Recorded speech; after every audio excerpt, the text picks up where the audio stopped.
Hello friends, Anirudh digital में आपका स्वागत है।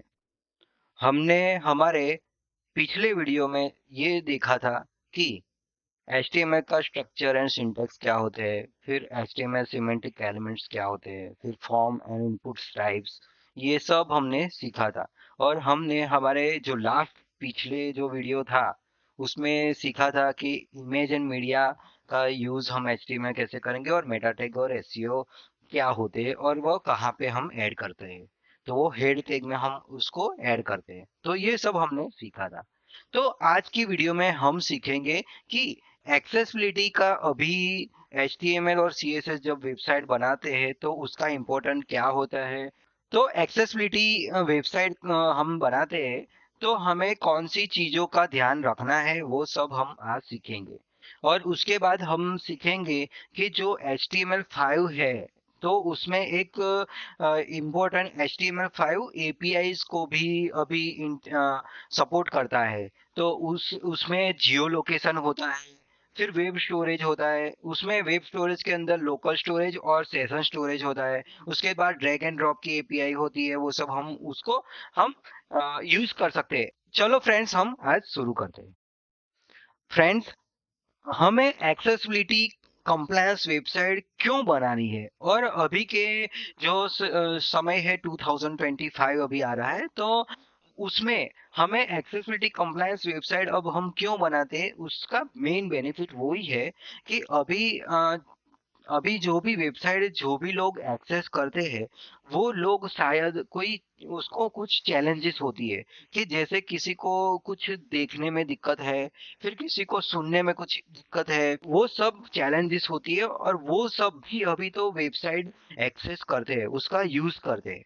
तो एक्सेसिबल पर्सन जिसको कोई भी बात में चैलेंजेस है तो उसको हम एक्सेसिबल पर्सन बोलते हैं। वो पर्सन जब भी हमारी वेबसाइट पे आएगा और हम एक्सेसिबिलिटी कंप्लायंस में जो होता है, एरिया लेबल होता है, एरिया हिडन होता है, वो सब यूज करेंगे। तो किसी को कोई ब्लाइंड है तो उसे अगर हमारी वेबसाइट पे आएगा तो उसको तो कुछ दिखता नहीं है, तो वो क्या करेगा। तो उसके लिए कोई ब्लाइंड पर्सन होगा और हमारी वेबसाइट उसको को एक्सेस करेगा, तो वो स्क्रीन रीडर का यूज करेगा। क्या, स्क्रीन रीडर का यूज। और स्क्रीन रीडर जो होते हैं तो वो हमारी वेबसाइट का जो हमने एरिया लेवल है, फिर एरिया हिडन जो भी हम लिखेंगे उसमें अल्ट टैग लिखेंगे तो वो सब ये जो स्क्रीन रीडर होता है वो अपना कोड रीड करता है। तो ये सब है जो बैकएंड में चल रहा होता है। तो हमें ये सब भी चीजें हैं जो हमें अभी ध्यान में रखनी है। जो यूजर देख पाता है वो तो हमें उसको तो ध्यान में रखना है, पर बैकएंड में भी उसका कुछ है जो इम्पोर्टेंस जो हमें ध्यान में रखना है as a senior front end developer. या फिर आप ऐसा भी बोल सकते हो as a front end developer अभी कोई भी वेबसाइट बनती है वो एक्सेसिबल कंप्लायंस वेबसाइट ही बनती है। तो एक्सेसिबिलिटी का मेन वही है कि देखो अभी हम ये शुरू करते हैं कि एक्सेसिबिलिटी का मतलब क्या होता है। तो accessibility in web development refers to the practice, वो एक प्रैक्टिस है to of ensuring that website and applicants are usual usable by people with disability. अगर कोई पर्सन को कुछ डिसेबिलिटी है, अगर वो अपनी वेबसाइट को एक्सेस करता है तो उसको ध्यान में रख के हम कुछ अपनी प्रैक्टिस है जो ध्यान में रखेंगे और अपनी वेबसाइट बनाएंगे।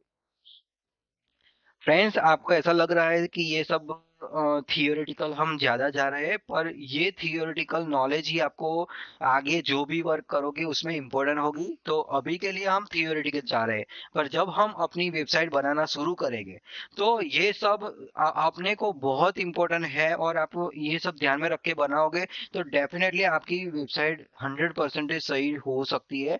और जो मिस्टेक आप बहुत सारी मिस्टेक है जो आप पहले से ही समझ जाओगे और वो मिस्टेक नहीं करोगे। ठीक है। तो एक्सेसिबिलिटी के लिए हम शुरू करें। This includes making sure that the content is perceivable, operable, understandable and robust for all user regardless of their ability or disability।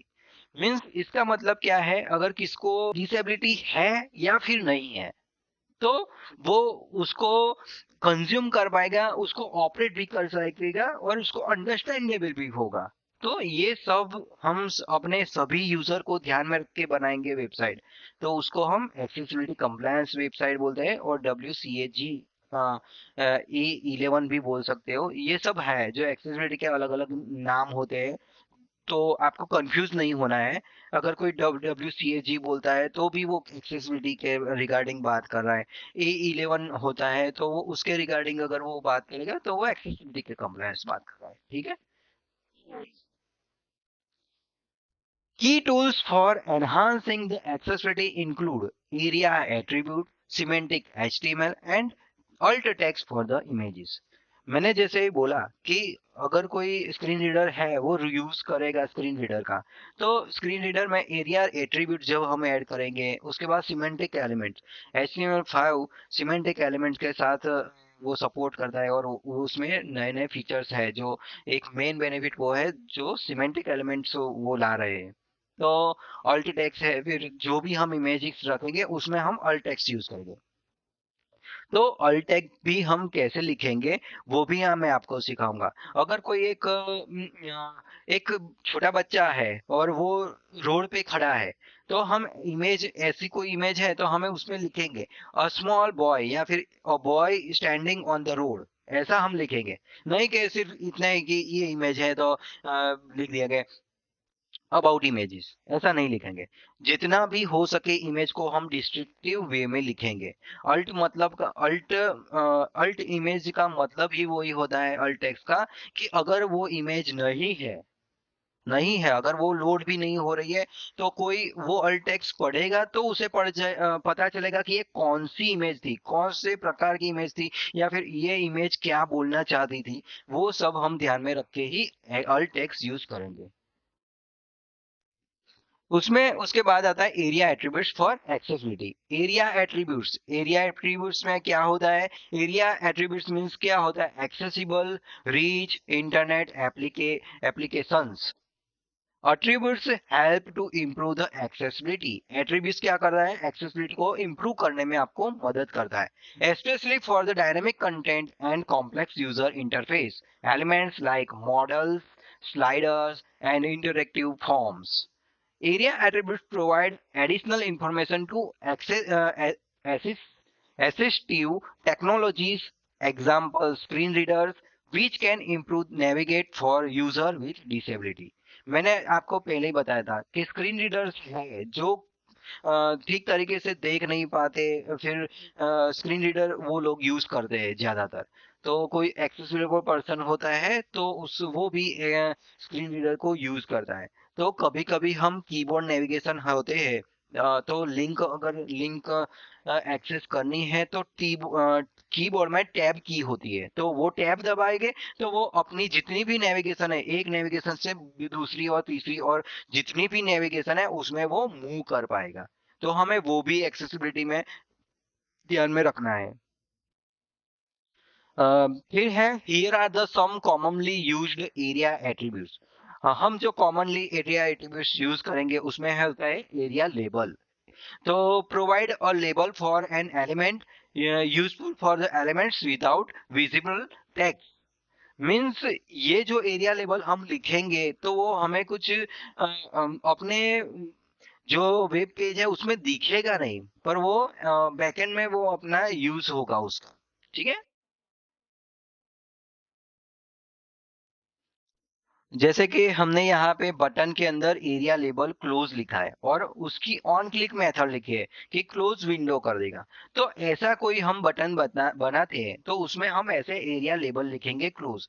तो जब स्क्रीन रीडर रीड करेगा ये कोड तो उसको पता चलेगा कि ये बटन है, वो क्या करता है, इस कोई भी चीज है उसको वो क्लोज कर रहा है, ठीक है। तो ऐसे हम एरिया लेबल यूज कर सकते हैं। उसके बाद होता है एरिया हिडन। एरिया हिडन क्या इंडिकेट्स करेगा? Indicates whether the elements is visible to the screen readers. If ARIA hidden true, it hides the element from the assistive technologies. Means अगर हमने कुछ एरिया हिडन का ट्रू कर दिया है तो वो जो स्क्रीन रीडर होता है वो उसको रीड हाइड कर देगा। यहाँ पे है देखो, area area hidden true, this content is hidden from the screen readers. Means ये चीज है वो स्क्रीन रीडर रीड नहीं करेगा। अगर हमें कुछ ऐसा रखना है कि स्क्रीन रीडर को वो रीड नहीं करे, तो हमें उसको एरिया हिडन है उसको ट्रू कर देंगे। तो ये जब भी कोड स्क्रीन रीडर रीड करेगा तो ये उसको वो रीड नहीं कर पाएगा, ठीक है, वो हिडन कर देगा उसको। उसके बाद आता है एरिया लाइव। एरिया लाइव में क्या होगा, use to announce the update to dynamic content, for example live updates in the chat application. हमें कुछ लाइव चीज है जैसे लाइव चैट है और वो सब है, तो हम उसको area light polite new message received ऐसा हम उसको लिख सकते हैं। आता है area expanded, indicates whether the collapsible elements like drop down or accordion is expanded or collapsed। जब हम कोई ड्रॉप डाउन या फिर accordion यूज करेंगे तो उसको वो क्लोज और ओपन होगा। तो उसके लिए हम एरिया एक्सपांड ट्रू या फॉल्स कर सकते हैं। अगर कोई ड्रॉप डाउन ओपन है तो उसको एरिया एक्सपांडेबल ट्रू करेंगे, अगर वो एक्सपांड नहीं है क्लोज है तो हम एरिया एक्सपांडेड को फॉल्स रखेंगे। एरिया एट्रीब्यूट्स के बाद एक्सेसिबिलिटी के अंदर हम सिमेंटिक एचटीएमएल का भी यूज करते हैं। तो semantic elements are and all text for the images. Semantic HTML uses the HTML elements according to their include meaning to ensure that both humans and machines can understand the structure and content of the web pages। इसका मतलब वो होता है कि हम जिसका हर एक elements का हर एक प्रकार से यूज करते हैं। जैसे कि हेडर टैग है तो हेडर के लिए यूज करेंगे, फुटर टैग है तो फुटर के लिए यूज करेंगे। तो ऐसे हम उसको यूज करेंगे। तो उससे क्या होगा, अगर कोई ह्यूमन है तो उसको भी वो कोड पता चलेगा, और अगर स्क्रीन रीडर या फिर मशीन है तो वो भी वो कोड को अंडरस्टैंड कर पाएगा कि हमने अगर हेडर टैग यूज किया है तो उसमें हेडिंग ही होगा, ठीक है। For example, instead of using the div for everything, you should use the element like header, article, name and footer to represent their respective purpose। उसका जो भी पर्पस है उसको उसके हिसाब से हम उसका यूज करेंगे। These enhance the accessibility by allowing the screen reader and the search engine to interpret the content more effectively। Screen reader के अलावा जो गूगल का सर्च इंजन है वो भी ये सिमेंटिक एलिमेंट्स देख के ही अपना जो एसईओ का होता है इम्प्रूवमेंट, सर्च इंजन ऑप्टिमाइजेशन होता है वो यूज करता है। तो जितना भी कोड हम ऐसे सिमेंटिक एलिमेंट्स और उसका यूज करेंगे तो वो उसमें टॉप रैंकिंग में लाता है। जब भी कोई अपना कीवर्ड सर्च करेगा तो हमारी जो भी वेबसाइट है उसके रिलेटेड उसको वो टॉप में रखेगा, सर्च करेंगे तो वो सबसे पहले वहां पे आएगी। तो ये सब बहुत चीजें हैं जो हमें ध्यान में रखनी है कोडिंग में। तो इसीलिए ये सब जो वीडियो है थियोरेटिकल ज्यादा है, पर यही जो चीज है वो हम ध्यान में रखेंगे और इसी चीज को ध्यान में रख के ही हम कोई भी वेबसाइट बनाएंगे। जैसे देखो हमने यहाँ पे क्या किया है, ये एग्जांपल है सिमेंटिक एलिमेंट का। तो सिमेंटिक एचटीएमएल में हमने क्या किया, हेडर यूज किया। इसके अंदर एक H1 है। H1 में एक वेबसाइट का हेडिंग है, उसके बाद नेविगेशन है जो हम नेव लिंक बनाते हैं उसका, उसके अंदर यूएल लिया और यूएल के अंदर एलआई लिया। उसमें दो लिंक हमने रखी है, होम और अबाउट की, ठीक है। उसके बाद आता है मेन टैग, मेन ड्यू। उसके अंदर मेन के अंदर क्या होगा कि मेन टैग के अंदर हम जो भी सेक्शन हमारे अलग अलग होंगे वो सब उसमें आएंगे। हेडर मेन टैग का के ऊपर हेडर रहेगा और मेन टैग के नीचे फूटर ही रहेगा।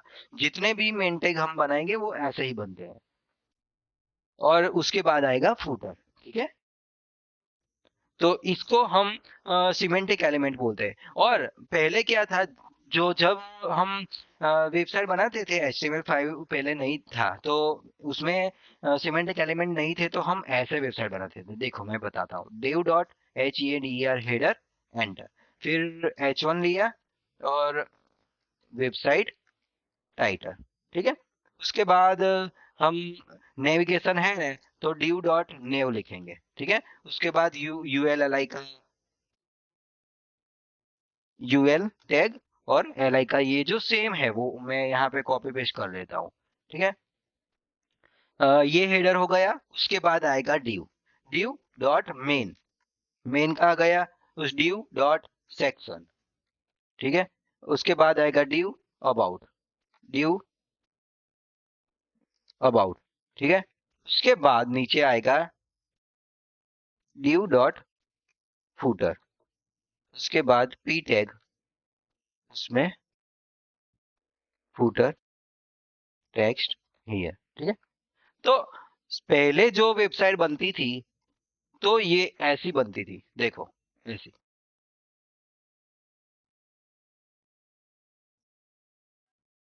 ठीक है। और इसको इसके बाजू में रख देता हूं।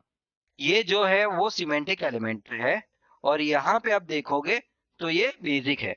तो यहाँ पे जो हेडर हमने जो सिमेंटिक एलिमेंट का यूज किया है, सिमेंटिक टैग का जो यूज किया है, वहां पे वो नहीं किया है, सिर्फ div से बना है। तो div से पहले ऐसे बनाते हैं और उसके अंदर एक क्लास दे देते हैं हेडर का, और उसको रिलेटेड हम यहाँ पे CSS और वो सब दे देते। तो अभी के लिए हम ऐसा नहीं करते, अगर हमें कुछ हेडर बनाना है तो सिर्फ हेडर से ही बनाएंगे, ठीक है। फिर मेन है तो मेन टैग लेंगे, और कुछ सेक्शन बनाए तो ऐसे नहीं बनाएंगे, सेक्शन टैग है उसका ही यूज करेंगे, ठीक है। इसको हम क्लोज करते हैं।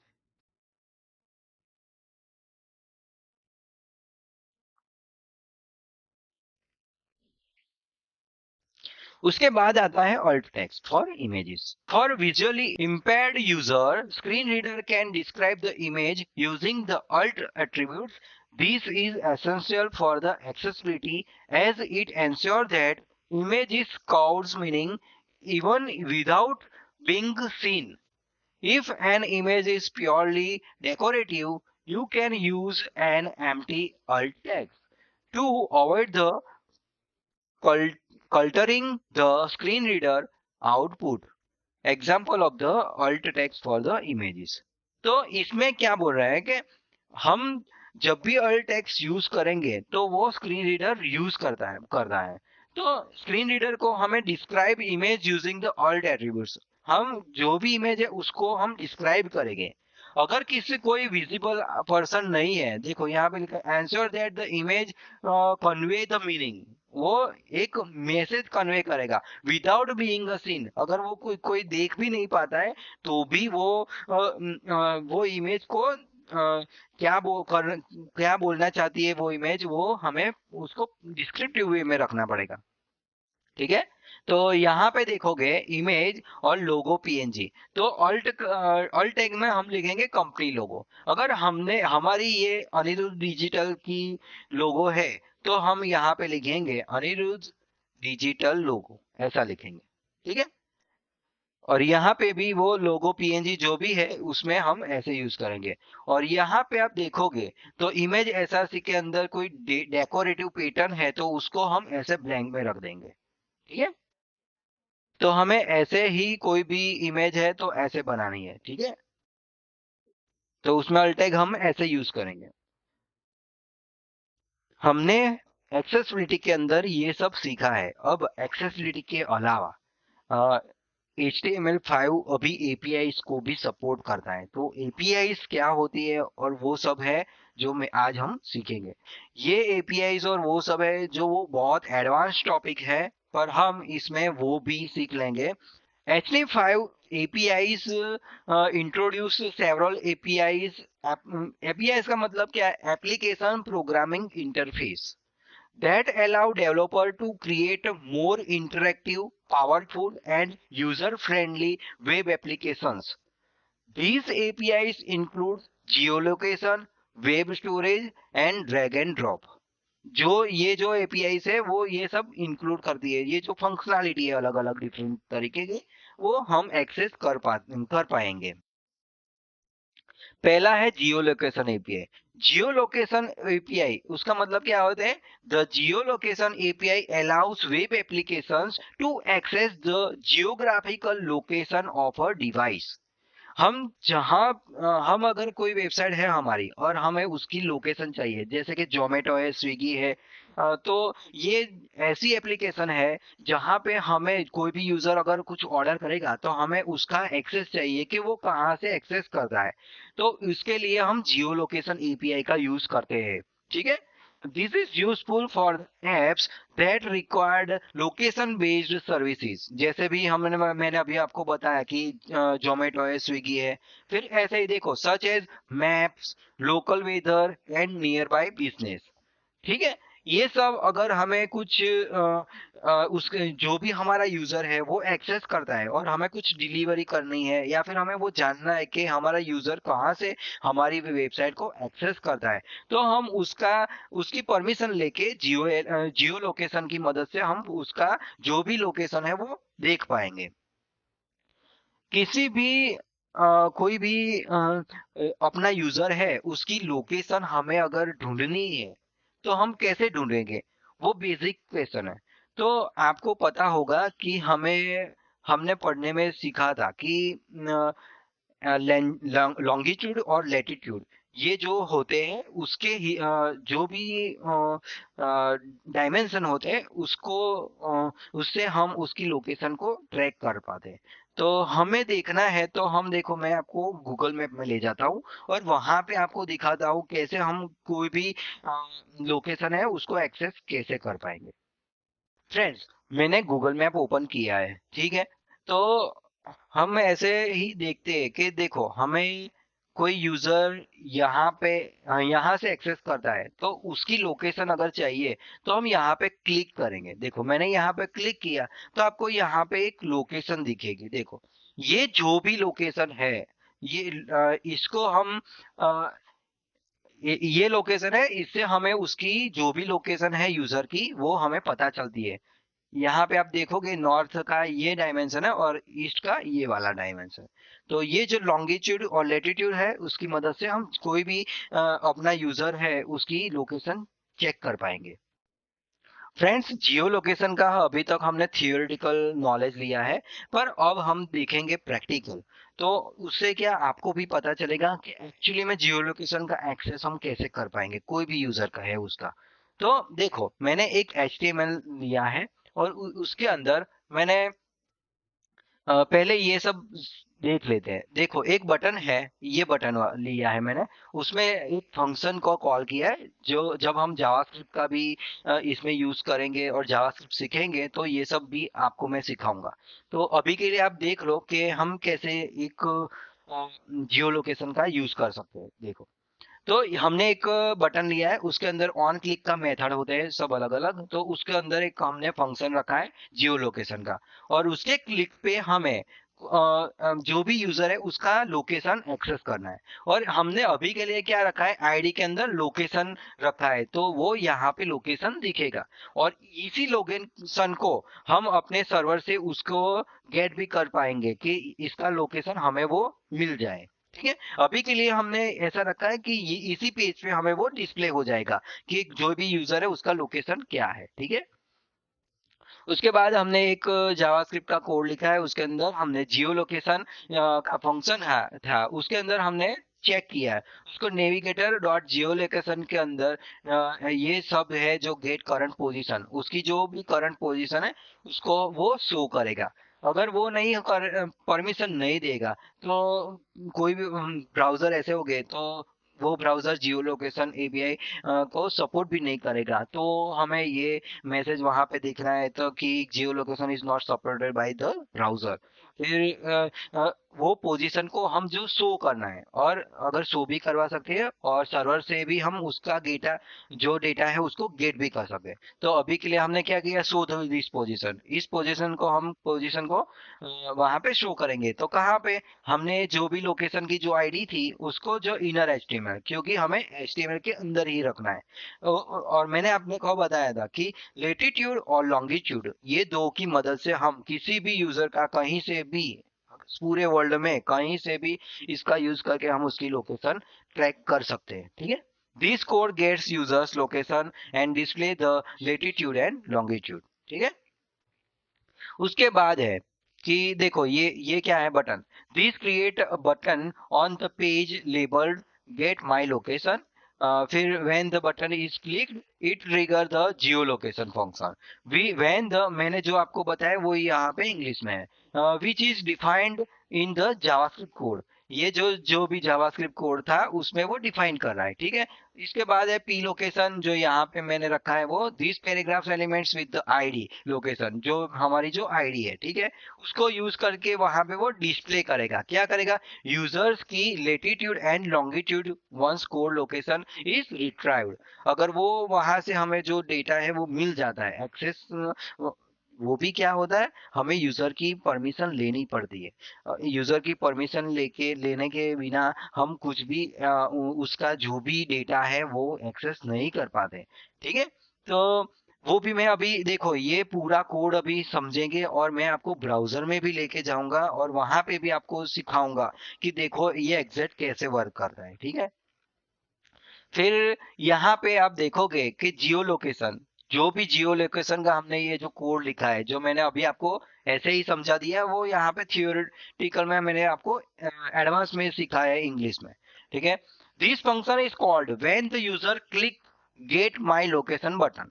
जब यूजर उसको क्लिक करेगा, इसको क्लिक करेगा, तो वो जो भी फंक्शन है उसको वो एक्सेस करेगा, वो ट्रिगर हो जाएगा। It first clicks if the browser supports the geolocation using the navigator geolocation object. This object is built into the modern browser and allow the web page to access the user's geolocation. हम user, जो भी user है उसका location है उसको हम उसको access कर पाएंगे। If geolocation is supported, if navigator.geolocation is called, the navigator.geolocation current position show position method, उससे हमने ये एक मेथड लिखे है, उसे वो शो करेगा। which fetches the user's current location and pass the result to the show position function explain next। यानी कि ये जो show position है इसको ये पास करेगा, ठीक है। उसके बाद है if geolocation is not supported. मैंने बताया कि कोई ब्राउजर है वो सपोर्ट नहीं करता है इन ओल्डर ब्राउजर और certain devices, the function display the message Jio location is not supported by the user inside the P element with the ID location. अगर वो सपोर्ट नहीं करेगा तो ये मैसेज भी उसे जाएगा, तो उससे पता चलेगा कि ये सपोर्ट करता है कि नहीं करता है, वो एग्जैक्ट हमें वो एरर्स पता चले, ठीक है। फिर है सो पोजीशंस, ये जो वाली थी वो, तो ये जो सो पोजीशंस है, this function is called when the Jio location API successfully retrieve by the users position. अगर हमें यूजर की पोजीशन मिल जाती है, the position object contains the various properties related to the users location. In this case, the important properties are position code latitude and position code longitude, which provides the geographical coordinates. ठीक है? These coordinates are then inserted into the HTML by modifying the content of the P element with ID location. The latitude and the longitude are displayed are as। यहाँ पे हमें ऐसे वो दिखेगा। और ये जो बी आर टैग है तो वो उससे क्या होगा, देखो आप यहाँ पे देखोगे ये बी आर टैग लिखा है, तो उससे वो नेक्स्ट लाइन में जाएगा। देखो फ्रेंड्स, मैंने क्या किया है, ये जो भी बटन है वो ये वाला है और पी टैग इसके नीचे है। अगर हम यहाँ पे इंस्पेक्ट करके भी देखेंगे तो ये पूरा कोड आपको ऐसा ही दिखेगा। देखो ये कोड बटन का है और ये पी लोकेशन वाला है और हमने जो स्क्रिप्ट लिखी है वो ये वाली है, ठीक है। अब इसको हम क्लोज कर दें। तो जब भी हम ये इस पे क्लिक करेंगे तो देखो हमने क्लिक किया, ठीक है। अगर इसको क्लिक करते हैं तो यहाँ पे आपको यूजर को वो पूछेगा कि अलाउ करूं या ब्लॉक करूं। अलाउ किया उसका मतलब उसने अपनी परमिशन है उसको एक्सेस दिया है यूजर ने। देखो मैं पहले ब्लॉक करता हूँ, ठीक है। ब्लॉक करेंगे तो क्या होगा, ब्लॉक किया तो यहाँ पे वो नॉट अलाउड आ गया और यहाँ पे कुछ हुआ नहीं, ठीक है। अभी फिर से मैं क्लिक करता हूँ, ठीक है। यहाँ पे जो नॉट अलाउड है, ठीक है, you are viewing the local sharing file, ठीक है। तो अब हम क्या करेंगे, अब हम इसको अलाउ करेंगे। इसको मैंने क्लिक किया, ठीक है, ठीक है। यहाँ पे पूछता है use your location, question mark किया है और यहाँ पे नो योर लोकेशन, यहाँ पे हमने किया अलाउ, ठीक है, अलाउ किया। तो यहाँ पे इन लोगों ने देखो लेटीट्यूड और लॉन्गिट्यूड, ये जो भी है, मेरा जो भी लोकेशन है वो यहाँ पे उन्होंने ये हमें दे दिया है। तो इससे हमें उसका जो भी है यूजर उसकी पोजीशन मिल सकती है। ठीक है। देखो हाउ इट्स वर्क, इसका मतलब the user click on the geo my location, मैंने यहाँ पे क्लिक किया। ठीक है। The Jio location function is triggered, it checks if the browser supported geolocation, मेरा ब्राउजर सपोर्ट कर रहा है। ठीक है। तो ये चेक करेगा if geolocation is supported, if feature is current position using the navigator dot geolocation position, the retrieve the position is passed to the show the position, यहाँ पे मैंने अलाउ किया। ठीक है। The show position function extract the latitude and longitude from the position of an object and display it in the p element with the id location। देखो यहाँ पे उसने यहाँ पे हमें डिस्प्ले कर दिया, वही है। ठीक है। जियो लोकेशन के बाद आता है web storage API. Web storage API में दो प्रकार की होती है, एक लोकल स्टोरेज और सेशन स्टोरेज। तो ये लोकल स्टोरेज और सेशन स्टोरेज भी डिटेल में हम जाएंगे, उसका भी मैं एक अलग से वीडियो बनाऊंगा। पर अभी के लिए आप ये देख लो कि HTML5 ये भी सपोर्ट करता है और हम ऐसे इसको बेसिकली हम कैसे यूज करते हैं। ठीक है। ये लोकल स्टोरेज और सेशन स्टोरेज बहुत डिटेल में जाएंगे, उसका बहुत ही इंपॉर्टेंट है। जब भी आप कभी इंटरव्यू में जाओगे तो आपको डेफिनेटली कोई अच्छा इंटरव्यूअर होगा तो इसके बारे में पूछेगा पूछेगा और पूछेगा ही। ठीक है। तो आपको ये बहुत ही ध्यान में रखना है। तो देखो, Web Storage API provides a way to store the data in a browser. It offers two mechanism। वो तो होता है जैसे कि लोकल स्टोरेज, वो क्या करते हैं, persist the data across the session. वो जितना हमारा जो भी सेशन चलेगा उसमें वो उसको परस्यू करेगा। ठीक है। And the session storage store the data for the duration of the session, जितना ही ड्यूरेशन का सेशन का ड्यूरेशन होगा उतना ही वो लेगा। This is useful for the storing the data such as the user preferences, application states or form data, example using the local storage। ठीक है। तो मैं क्या देखो, जब लोकल स्टोरेज और सेशन स्टोरेज में क्या होता है कि लोकल स्टोरेज जो होता है वो आप समझ लो कि हम कोई भी सोशल मीडिया है, फेसबुक है, अमेजोन है, या फिर हम कोई ई कॉमर्स वेबसाइट है, अमेजोन, फ्लिपकार्ट, ये है, फिर ये सब जो भी होते हैं वो लोकल स्टोरेज का ज्यादा यूज करते हैं। तो उसमें क्या होता है, जब भी हम कोई भी हमारा यूजर नेम और पासवर्ड है उसको सेव करते हैं, तो हम जब दूसरी बार हमारा ब्राउजर ओपन करेंगे अगर उसको लॉग आउट नहीं किया है तो वो उसके अंदर ही रहता है। तो हम डेफिनेटली लॉगिन की स्क्रीन के अलावा डायरेक्ट उसमें लॉगिन हो जाते हैं और लॉगिन का स्क्रीन नहीं आता है अगर हमने उसको लॉग आउट नहीं किया है। तो वो जो भी डेटा है वो हमारे लोकल स्टोरेज में स्टोर होता है। इसलिए पर हम कोई बैंकिंग की वेबसाइट है, फिर कोई पेमेंट गेटवे है, तो उसमें क्या, उसमें सिक्योरिटी के पर्पज से हम उसमें सेशन स्टोरेज यूज करते हैं। और सेशन बहुत कम टाइम के लिए होते हैं, और जब भी उसको रिफ्रेश करेंगे या फिर कोई नेविगेट कर देंगे किसी और जगह पे, तो वो वहां से आपको उसके बाद एक्सेस उसका नहीं मिलेगा। तो जब भी कभी आपको बहुत ही सिक्योरिटी चाहिए, जैसे कि बैंकिंग या पेमेंट गेटवे इंटीग्रेशन है, तो हम उसका सेशन स्टोरेज यूज ज्यादा करते हैं। और हमें कोई है कि कुछ डेटा ऐसे है कि हमें यूजर के अंदर लोकल स्टोरेज के अंदर स्टोर रखना है वो इन्फिनिट कुछ ज्यादा टाइम के लिए, तो उसको हम लोकल स्टोरेज में उस डेटा को हम ऐड करते हैं। ठीक है। तो अभी के लिए आप इतना समझ लो कि लोकल स्टोरेज होता है, उसमें उसमें आप ज्यादा टाइम तक वो जितना भी बार हम ये सेशन चलाएंगे उसमें वो एक्सेस होता है। और सेशन स्टोरेज जब जब भी हम एक ब्राउजर भी क्लोज कर देंगे तो वो सेशन उसका खत्म हो जाएगा और उसके बाद हमें उसका एक्सेस नहीं मिलता है। देखो ये एक मैंने एग्जांपल बनाया है कि एक एग्जांपल H1 स्टोरेज एग्जांपल, उसके बाद हमने एक लेबल दिया है, उस लेबल एंटर योर नेम, उसके बाद एक इनपुट दिया है, इनपुट का हमने नेम दिया है, उसके बाद एक बटन रखा है। तो बटन की ऑन क्लिक पे हमने क्या किया है, सेव टू लोकल, ये लोकल स्टोरेज में सेव करेगा, और यहाँ पे क्लिक करेंगे तो वो सेशन स्टोरेज में सेव हो जाएगा।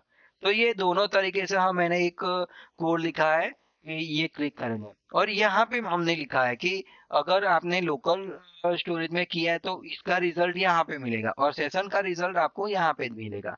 और जो कंसोल होता है डेवलपर टूल, वो भी आपको इम्पोर्टेंट है, मैं उसका भी अलग एक वीडियो बनाऊंगा। तो वो भी आपको समझना है कि डेवलपर टूल्स का यूज कैसे करते हैं। तो ये है वहां पे उसको डिस्प्ले होगा यहाँ पे। उसके बाद हमने एक फंक्शन लिखा है। फंक्शन के अंदर हमने क्या किया कि जब भी कोई यूजर सेव टू लोकल पे क्लिक करेगा तो ये फंक्शन कॉल होगा, अगर सेशन पे क्लिक किया तो वो ये वाला फंक्शन यूज करेगा। उसके अंदर हमने एक एलिमेंट का आईडी लिया, उसके अंदर हमने स्टोरेज किया डेटा, जो भी यहाँ पे यूजर लिखेगा वो वहां पे स्टोर हो जाएगा। ठीक है, उसके बाद लोकल रिजल्ट, उसके बाद हमने क्या किया, जो भी स्टोर करेगा वो यहाँ पे एक रिजल्ट में उसको आपको डिस्प्ले भी करना है कि ये कहाँ पे स्टोर हुआ है या नहीं हुआ है। ठीक है, ये पूरा फंक्शन ऐसा है। आप ये सब ऐसे लिख सकते हो, स्क्रीन वीडियो को स्टॉप करके ये सब लिख के भी चेक कर सकते हो कि ये ऐसे वर्क करता है या नहीं करता है। ठीक है, तो चलो फ्रेंड्स, हम ये स्क्रीन में देखते हैं कि हम लोकल स्टोरेज करेंगे तो वो डेटा कैसे स्टोर होता है, यहाँ पे कैसे दिखता है, और ब्राउजर में भी कैसे डेवलपर टूल के अंदर स्टोर होता है, तो वो सब हम सीखेंगे। ठीक है, तो देखो फ्रेंड्स, मैंने यहाँ पे मेरा नाम लिखता हूँ, अभी के लिए हम अनिरुद्ध लिखते हैं। ठीक है, तो मैंने यहाँ पे अनिरुद्ध लिखा, देखो। ठीक है, यहाँ पे मैंने अनिरुद्ध लिखा है। अब आपको वो भी देखना है कि यहाँ पे तो वो आ जाएगा, पर यहाँ पे के ब्राउजर में कैसे वो स्टोर होता है। तो देखो, इंस्पेक्ट करने का है, उसके बाद आपको एप्लीकेशन में जाना है। एप्लीकेशन में जाओगे तो यहाँ पे जो भी स्टोरेज है, यहाँ पे लोकल स्टोरेज है और सेशन स्टोरेज है। फाइल में जाओगे तो यहाँ पे कुछ नहीं है, और यहाँ पे भी आप जाओगे तो कुछ नहीं है। ठीक है, तो अभी के लिए हम लोकल स्टोरेज में फाइल के अंदर जाते हैं। ठीक है, यहाँ पे हम नाम लिखेंगे, कुछ भी नाम लिख सकते हो। मैंने अनिरुद्ध नाम लिखा है। ठीक है, यहाँ पे क्लिक करूंगा तो देखो यहाँ पे नाम आ जाएगा। मैंने नाम यहाँ पे क्लिक किया और की नेम है, वहां पे नाम अनिरुद्ध आ गया। तो ये मेरे लोकल स्टोरेज में वो डेटा स्टोर हो गया। ऐसे ही हम अभी अनिरुद्ध डिजिटल, ठीक है, DIGITL डिजिटल लिखा है। अब इसको मेरे को सेशन में स्टोर करना है, तो मैं सेशन पे क्लिक करूंगा। ठीक है, मैंने क्लिक किया और यहाँ पे आप जाओगे तो ये यहाँ पे ऐड हो गया। ठीक है, ये सेशन में स्टोर हुआ, ये मेरे लोकल स्टोरेज में स्टोर हुआ। तो ऐसे हम ये जो दो डिफरेंट है, लोकल स्टोरेज और सेशन स्टोरेज, ऐसे हम उसमें डेटा सेव कर सकते हैं। ठीक है, उसके बाद एक आता है वेब एपीआई। वेब एपीआई क्या होता है कि हमें कोई अभी सब एपीआई होती है, उसका उसका डेटा हम फेच करते हैं। तो उसके लिए हम वेब एपीआई का यूज करते हैं HTML5 के अंदर। तो देखो, मैंने एक HTML बनाया है H1, उसके अंदर बटन रखा है, उसमें क्या लिखा है, ऑन क्लिक पर हम कुछ डेटा है एपीआई से फेच करेंगे। ठीक है, तो यहाँ पे ऑन क्लिक पे फेच डेटा होगा, और यहाँ पे आईडी में आउटपुट लिखा है, और यहाँ पे वो डेटा है जो डिस्प्ले होगा। आप इंस्पेक्ट में जाओगे तो इसको सिलेक्ट करेंगे तो इसके नीचे एक बॉडी के अंदर देखो, ये जो आउटपुट आईडी है ना, इसके अंदर हमें वो सब डेटा मिलेगा, जो भी डेटा फैच होगा वो। तो यहाँ पे हमने फंक्शन लिखा है, ये जेसन प्लेस होल्डर जो होता है, ये डमी एपीआई है जैसा जहां से आप वो डमी डेटा कॉल कर सकते हो।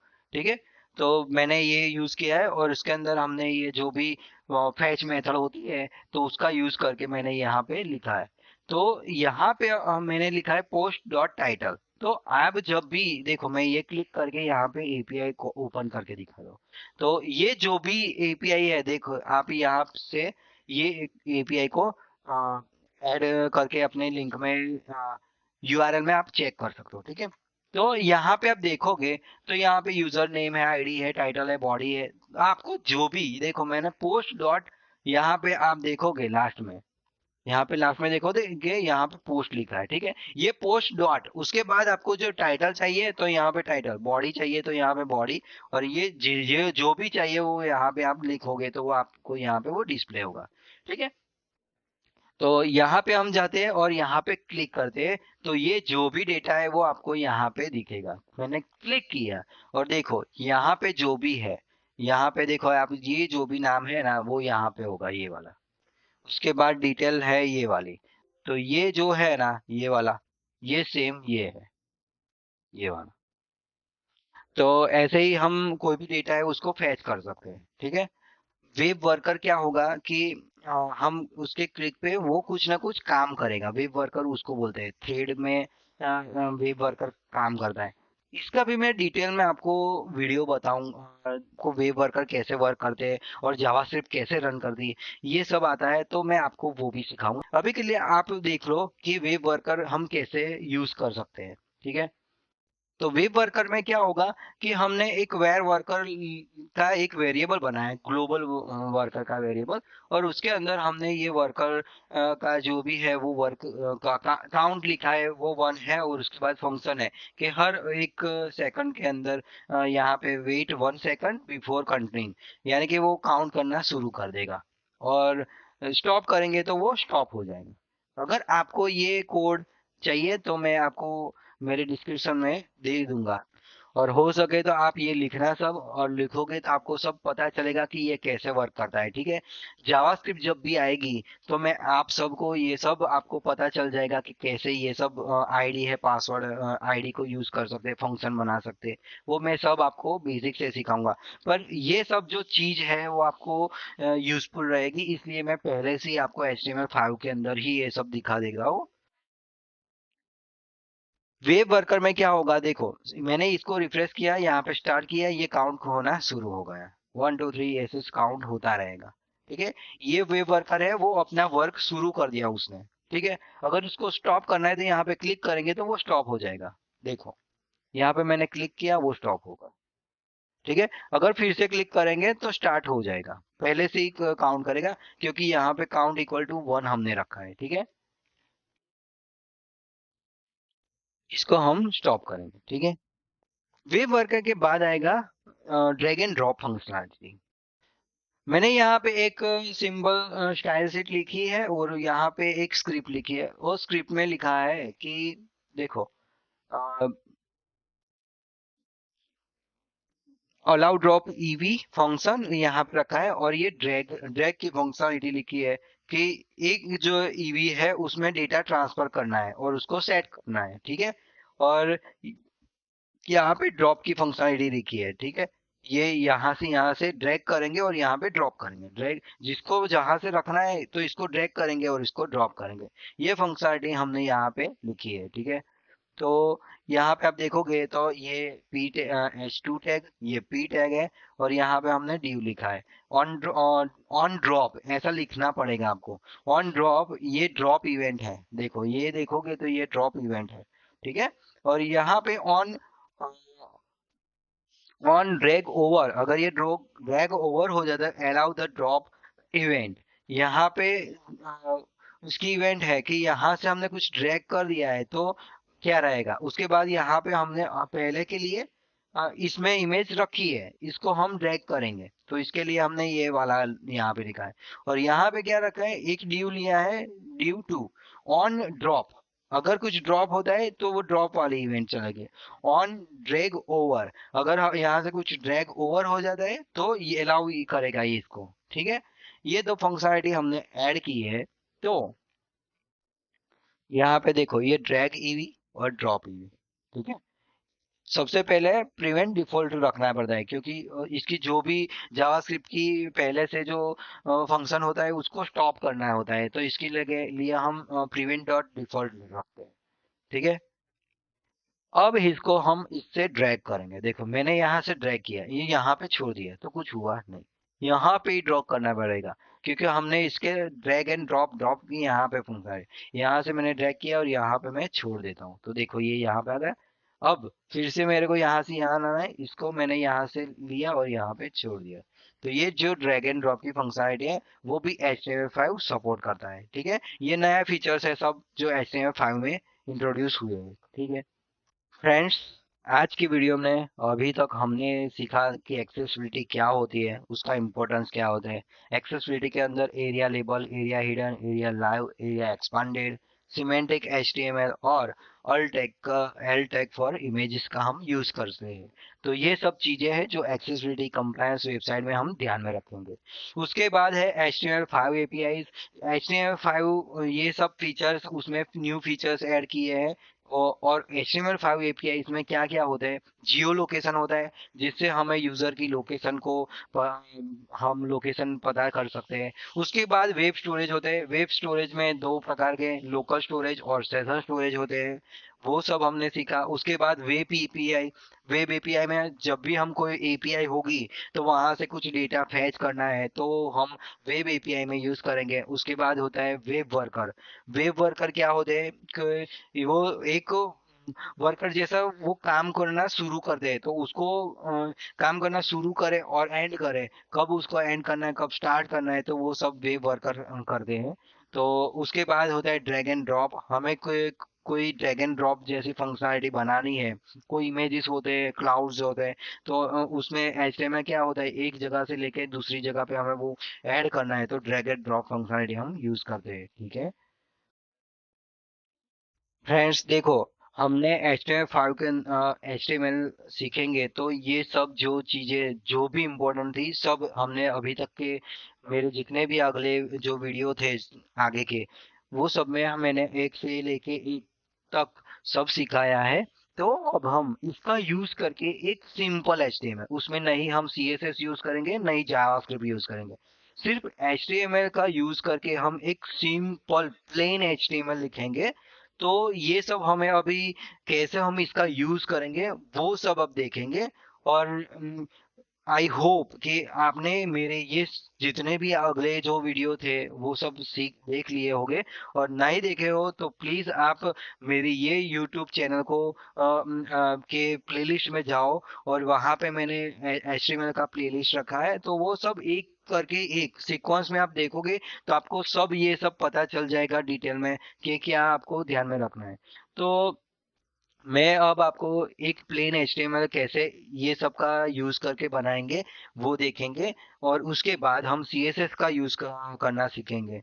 और CSS में एडवांस और बेसिक ये दो तरह की है, तो मैं आपको वो भी सिखाऊंगा। उसके बाद हम जावास्क्रिप्ट पे जाएंगे। फ्रेंड्स, अगर आपको वेबसाइट डिजाइनिंग स्क्रैच से सीखना है और आपको सिंपल वे से सीखना है तो आप मेरे चैनल को सब्सक्राइब कीजिए, लाइक कीजिए, और अपने फ्रेंड्स को जिसको भी ये सीखना है तो उसको शेयर करो। जब से सबसे ज्यादा शेयर करो। ये सब बेसिक से लेके मैं एडवांस तक कैसे हम एक वेब पेज बनाएंगे, और उसके बाद हमें आपको रिएक्ट का भी और बूटस्ट्रैप का भी और वर्डप्रेस, ये सब मैं आपको इस यूट्यूब चैनल में आपको सिखाऊंगा।